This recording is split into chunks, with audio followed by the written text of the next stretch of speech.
When I was little, my father was famous. He was the greatest samurai in the empire.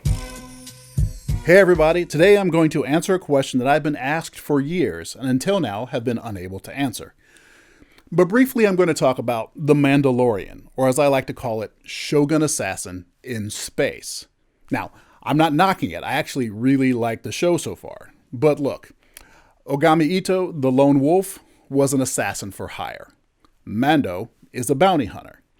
Ito defies his shogun. Mando defies the bounty hunters guild. Ito travels with his young son in a baby cart. Mando travels with a toddler of Yoda species in a baby hover cart. Occasionally, Daigoro, the eerily precocious and generally silent child, helps Ito out of danger with his aforementioned precociousness. And we have already seen the, so far silent, Yodai help Mando out of trouble by using the Force.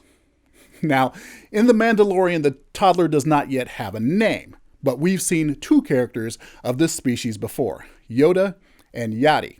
And since this show takes such inspiration from Lone Wolf and Cub series, I'm going to dub this baby Yoda, Yodai, after Daigoro. Now, wouldn't it be awesome if that became his name? Come on, Internet, make it happen! Now, what does this have to do with my answer to a long-standing question? Well, Shogun Assassin, where the Mandalorian gets his DNA, is where the intro from my videos come from. He cut off the heads of 131 lords. People said his brain was infected by devils, and that he is rotting with evil. My intro and outro beats were made by a good friend of mine named Iceberg Slick, who's out in Vegas, for a mixtape, an actual cassette tape. This was the late 90s, that features him, Mac the Ripper, and Area 50-something, called The Slick Statistic, An Evening at the Groovies. The tracks are a mixture of beats and movie clips.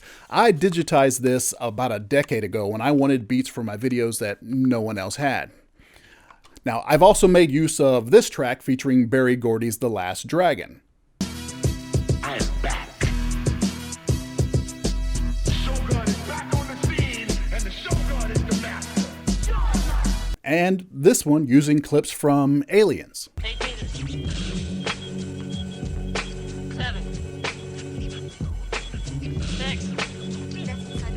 It's reading right, man. Look, you're not reading it right. 5 meters, man. 4. What the hell? But the one I get the most questions about is my outro. That's my job. That's what I do. I don't lose. I win. The section of the song that I use features 3 prominent clips. The first is Keanu Reeves from The Devil's Advocate. Lose. I don't lose. I win. I win. I'm a lawyer. That's my job. That's what I do. The second is a cut from Superman 2 of General Zod, played by Terrence Stamp. I win. I always win. Is there no one on this planet to even challenge me? And the last is the answer to the question people have been asking me for the past 8 years or so. Where does that last sample come from? I've never been able to answer. People have had theories and none of them were right. So a week or so ago, I hit up my man Iceberg and just asked him. He answered. Ladies and gentlemen, meet Spellbinder, a 1988 thriller about witchcraft and cults starring Tim Daly and Kelly Preston. Let me set the stage. In a prior scene, our hero, Jeff, spent the entire night warding off would-be kidnappers from a cult that was after Kelly Preston's character, Miranda. The next day, while at work, a representative of the cult confronts him.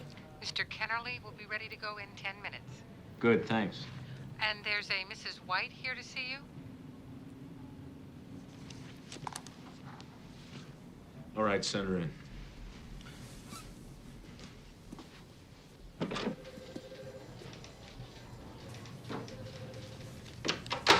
Another warning, Mrs. White?